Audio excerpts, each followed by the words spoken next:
Welcome to Fireside Gaming. I'm Billum, and this week we're grabbing our snow gear for a trip up the mountain in SSX 3.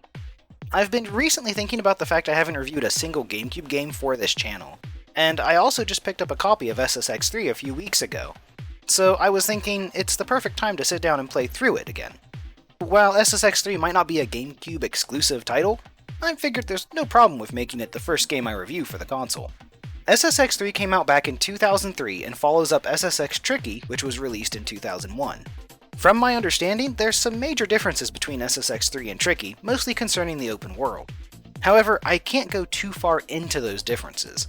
See, SSX 3 was the first game in the series that I played, and it's also one of only 2 games in the series under my belt.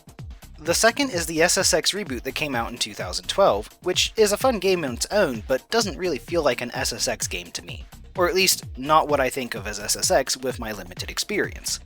To me, an SSX game is all about performing over-the-top ridiculous tricks with loads of spins and flips to rack up massive points, and there's plenty of that in SSX 3. Players start the game off by choosing a character to conquer the mountain with. Okay, technically you could take part in single competitions, but that's not really where the meat of the game is. There's a wide variety of riders to choose from in SSX 3, with each of them all having their own unique personalities. Of all of these, Simon Stark stuck out as the coolest to me as a teenager, and he still does, so without any shame, I picked him again for this replay. As you might expect, SSX 3 has players taking part in a collection of different events. That includes races where players have to beat out other non-player characters to the finish line. There are also freestyle events where players have to surpass scores from other racers. However, those don't have all of the characters on the course at the same time like the races do. One of the best parts of these events is the game's adrenaline system. This is a gauge that fills as players perform tricks. The meter can be used to activate a boost and gives players an edge. If players fill the adrenaline bar all the way, they unlock the ability to perform Uber tricks. When performing these tricks, players will fill the UBER letters above the bar. Doing so unlocks Super Ubers, which are even more ridiculous tricks than normal Ubers. Players can take this one step further by filling the SU, PE, and R as well. Doing so grants players unlimited boost for a period of time. Also, unlike with the Uber bar normally filled, the Super Uber bar won't go away just because the player crashes. There's also a nifty way for players to easily fill their Uber gauge to the first level. Using the L or R buttons, players can smack a nearby racer to the ground. Doing so instantly fills the bar.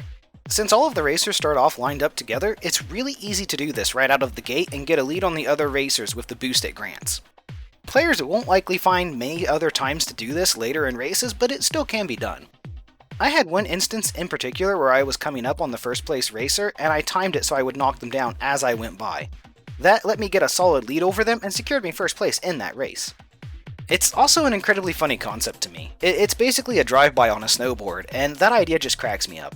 I also love that other racers will immediately send text messages to the player complaining about getting whacked on the way by. Like, imagine being in the middle of a competitive, cash-on-the-line race, and some guy knocks you down on his way by, and instead of getting back up and still trying to win, you just immediately pull out your phone and start angry texting him. That mental image is just way too amusing to me. After players complete a certain amount of races and freestyle events, they'll be challenged to a rival battle. Depending on the type of event, players will either have to race their rival to the bottom of the current peak's backcountry, or beat out their score in that same area.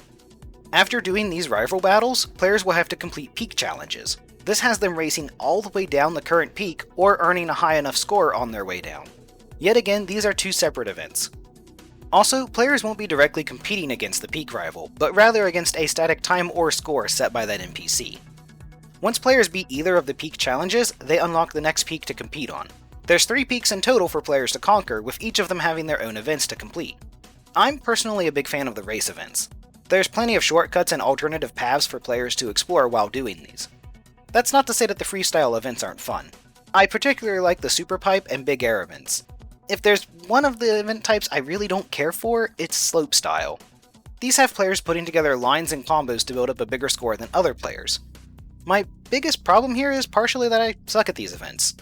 The other is that players will want to use rails often to keep their combos going and rack up bigger scores. But rails in SSX 3 are a bit finicky. I've had plenty of times where I swear I am completely on target to grind a rail and it bumps me off to the side or stops me dead in my tracks. It's incredibly frustrating and is one of the only black marks on the game. I guess since I'm mentioning one negative, I can highlight another. SSX3's physics can feel really off at times. I understand that they're really exaggerated to allow for the massive tricks that players can perform, but sometimes they really screw with the player. That includes unexpected bounces, sometimes sending the player exactly where they don't want to go. When players finally make their way through all the required events on Peak 3, the final peak at the top of the mountain, they can take part in the all-peak race. Just like with the other final peak events, this comes in two options, with one focusing on speed and the other on score. The big thing here is that this race has players starting at the very top of Peak 3 and racing all the way to the bottom of Peak 1. And it's not broken up into multiple sections either, it is one continuous trip all the way through the game. I mean, looking at it now, I can definitely tell where the load sections are. There's stretches of paths in between the peaks where there's not really much around, and I have to assume that's when the game loads in the next part of the course. However, it's not something that I noticed as a kid. Kinda like how the doors in Metroid Prime are actually loading zones, but you never notice it because it's hidden so well. And these events don't just take a few minutes to beat, by the way. When tackling the all-peak race, players are given a full 30 minutes to complete the course. Add on another 5 minutes for the trick version of this event, and a requirement to reach 1 million points. Both are massive commitments that require players to put on their absolute best to conquer the mountain. It's a grand finish to the game that builds on all the previous events players have taken part in. Another of the big highlights for SSX3 is the Freeride Mode. This lets players just travel around the mountain at their leisure. It gives it a more open world feel and is a cool experience as it lets players move on to their next events without having to take a ski lift. To put it simply, it draws the player in and makes for a much more immersive experience.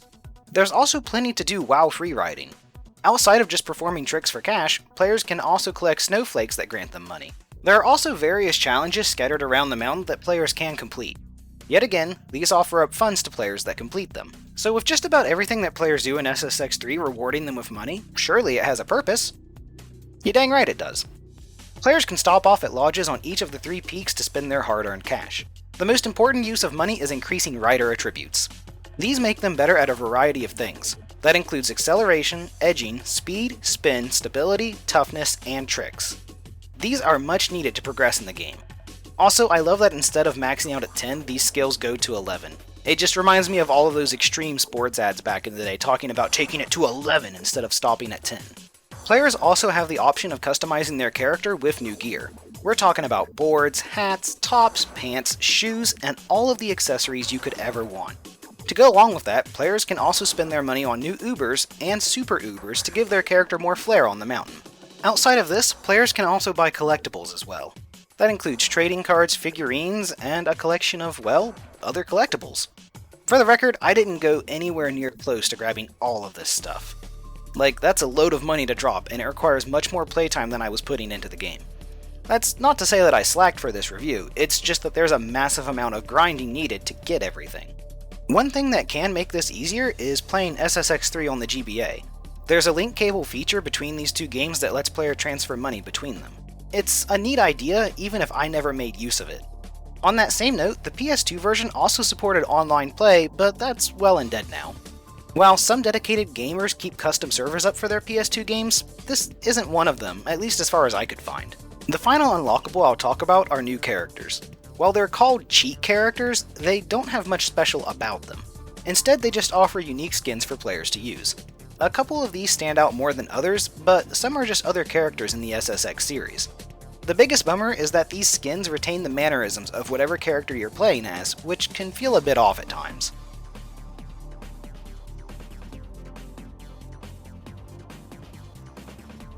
If the video hasn't made it clear yet, SSX3 looks good and has style to boot. It perfectly captures the over-the-top extreme sports aesthetic of the early 2000s. And I suppose that's not too surprising when Henley Labonta is one of your art directors. He's an Oscar-nominated visual effects designer that's also worked on several other games as an art director. That includes a few of the Need for Speed games, Skate and Skate 2, as well as Burnout Paradise. Also, the game has an amazing soundtrack that I would love to sample for you, but can't. That's because the game uses a collection of popular songs from around its release for background music.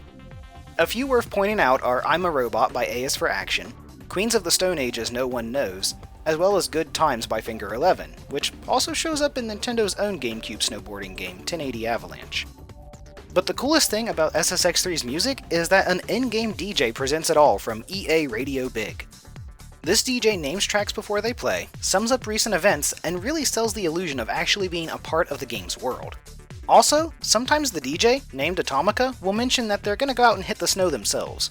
When that happens, players will later find messages from them about their high score or best time in an event being beaten by them. That's an extra little fun detail that really adds to SSX3's charm. Overall, SSX3 is still such a good game to kill time with, whether it be competing in events, breaking previous records, or just taking a leisurely ride down the mountain. I highly recommend picking it up and getting lost in its atmosphere. Thanks for stopping by, and feel free to like, comment, and subscribe if you've enjoyed the video. And as always, take it easy.